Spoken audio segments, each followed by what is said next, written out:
पाठ्यचार भगवत गीता के अध्याय से सीख देते हुए कि desires will come to your mind and गो।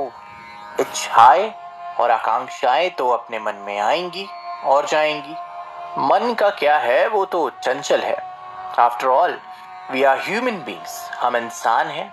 हमें इच्छाओं का आना और आकांक्षाओं का आना, इस बीमारी से आज तक अपने आप को इस जीवन काल में पृथ्वी पर कोई मनुष्य नहीं बचा सका।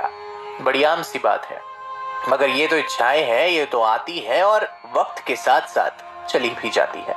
उदाहरण के तौर पर चलिए आप ही का ले लेते हैं। जब आप 5 साल के थे तब आपको अपने मम्मी पापा से चॉकलेट चाहिए होती थी। जब आप 10 साल के हुए तो पोकेमोन वाला वो बैग।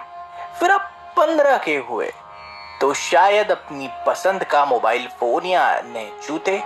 और अब आप 20 के हो चुके हैं, कॉलेज आते जाते हैं तो अब आपको चाहिए अपनी स्कूटी या बाइक। जीवन के 4 अलग अलग फेज और चारों फेजेस में आपका मन और उसकी चंचलता अपनी अलग अलग इच्छाओं और आकांक्षाओं से घिरती हुई।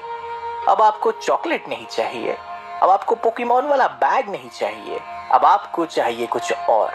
तो बस बात हुई ना, सिंपल सी, कि इच्छाएं आती है और इच्छाएं वक्त के साथ साथ चली भी जाती है। क्या जरूरी है कि इन इच्छाओं को अपने ऊपर हावी ना होने देना। भगवत गीता आपको ये समझाती है कि just sit back, relax and enjoy the show. जीवन के कार्यक्रम का मजा ले, लेकिन याद रखें, इच्छा पूर्ति के लिए बुरे काम काज करना जिसमें आपका कोई मत हो और आपको खुशी मिलती हो, तो ऐसी इच्छा रखना और ऐसी आकांक्षाओं को पालना खतरे से खाली नहीं है और जीवन के लिए घातक है। और अगर इसकी चेन में आप फंस गए, गंतव्य केवल एक है कि आप हो जाएंगे शून्य, यानी कि गायब इस पृथ्वी से, और आपका अंत होगा दुखद हानि के साथ और बहुत ही तकलीफ में। और परिणाम केवल एक, रीबर्थ, यानी कि पुनर्जन्म किसी और शरीर में।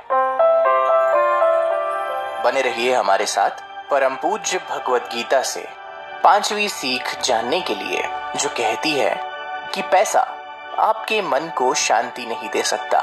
भला क्यों और कैसे, ये जानने के लिए 5वीं सीख जरूर सुनिएगा।